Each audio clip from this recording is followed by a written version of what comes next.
is Father Vogel. We continue our series on St. Francis de Sales' Introduction to the Devout Life.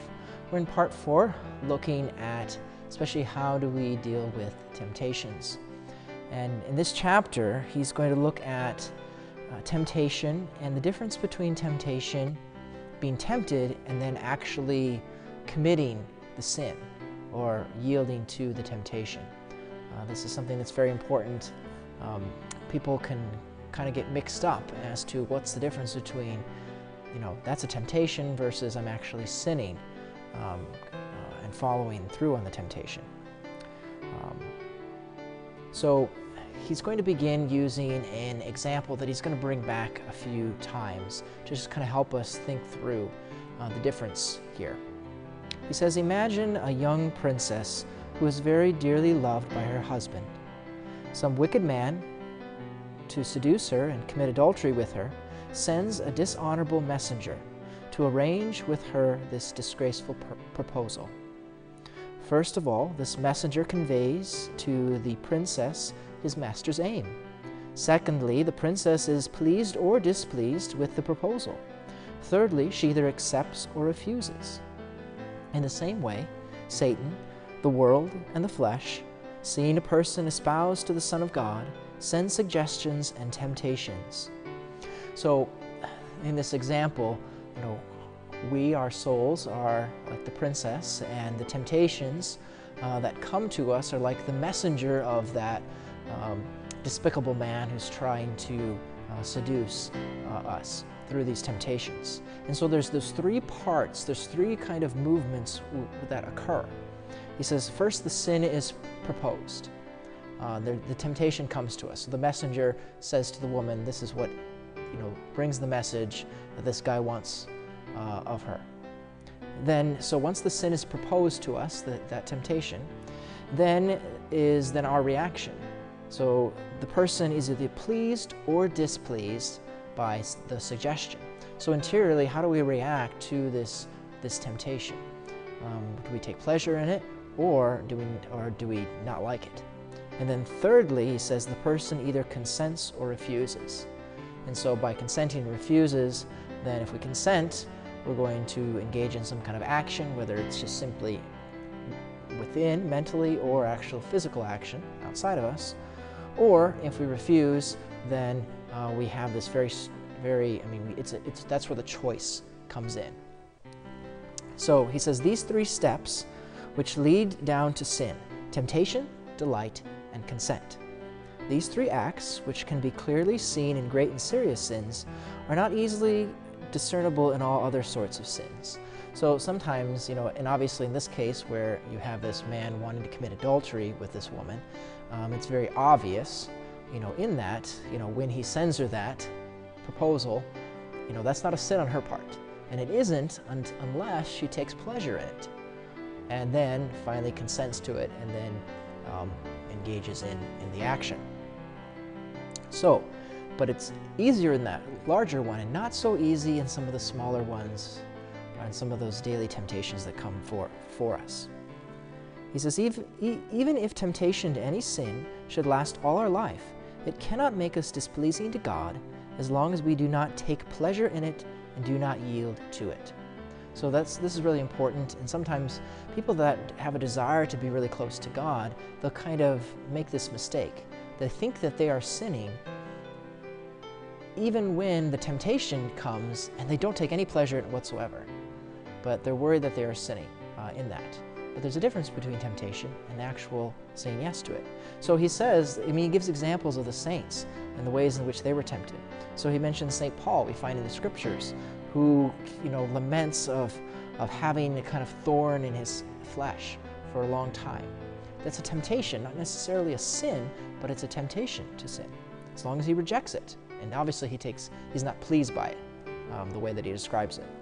Other saints, he mentions St. Francis and St. Benedict, also had to bear great temptations, that so great that one cast himself upon thorns and the other on the snow in order to overcome them.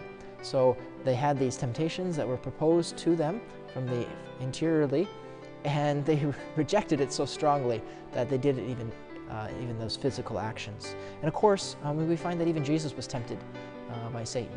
So if temptations themselves are sins, then that would mean Jesus sins. So we have to know that, just because we have a temptation, it doesn't automatically make it a sin in and of itself.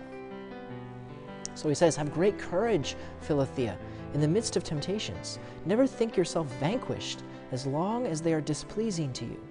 Note well that there is a difference between feeling and consenting. Yeah, see, feelings, we can't always control what we're feeling inside, but we can control what we choose, what we consent to. We say, I want to follow this. It says, as long as we are determined to take no pleasure in all this, we can never offend God. So then he returns to the example that he's been using.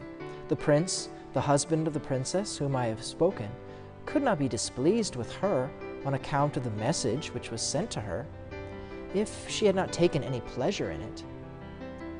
There is, however, a difference between us and the princess in this case. The princess can, if she chooses, hear this dishonorable proposal, drive away the messenger, and not listen to him anymore. But it is not always within our power to not feel the temptation, though it is always in our power to refuse consent.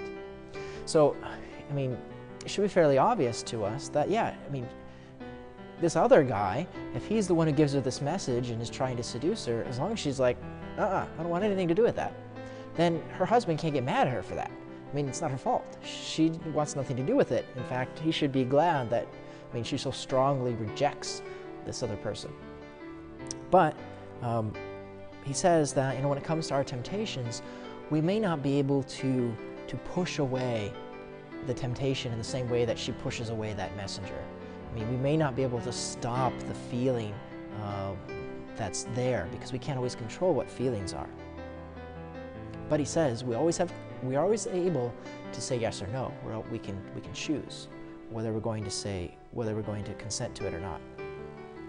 So, and the reason St. Paul kind of describes this in his letter to the Romans. St. Francis looks at. He says we kind of have. You could think of us as having our two parts to us, right? We are both bodily and we have a spiritual soul, and because we're fallen. He says the inferior one, the flesh, and the superior one, the spirit, oftentimes are not in union with each other. So he says it often happens that the inferior part takes pleasure in the temptation without the consent or even against the will of the superior. This is the conflict and warfare which the Apostle St. Paul refers to when he says his flesh lusts against his spirit. So we might find that even in the midst of a temptation, we might have a bodily reaction on the level of initial emotions in which we're attracted to that temptation. And there can be some pleasure involved in that. But he says, the spirit can war, in a sense, against the flesh. The flesh is weak, but the spirit can say, no, I don't desire that. I choose against that. Of course, in order to be able to succeed against temptations, we want to very much call upon God. But he'll go more into dealing with temptations in another chapter. He says, when disturbed by strong temptations, we can feel like our faith is nearly extinguished, like embers covered with ashes. So sometimes these temptations can be so strong and our flesh is so attracted to it and our spirit feels so weak against its inclinations that we might feel like I'm completely lost, that God must have abandoned me and left me. But he says that even though all may be troubled in our soul and our body, yet we have the resolution never to consent to the sin or to the temptation. The delight which pleases our outward nature displeases our inward nature, and though it surrounds our will, yet it is not in it. In this we see that such delight is involuntary, and as such it cannot be sin. So sin requires a consent of our will.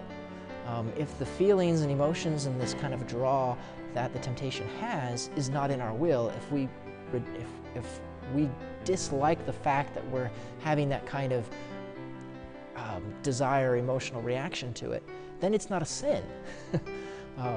It is indeed a strong temptation, and our flesh may be attracted to it, but it isn't of itself not necessarily sin. In the next chapter, we're going to look at a specific example he's going to give, illustrating this to help us understand this this difference between temptation and sin in a greater way. God bless.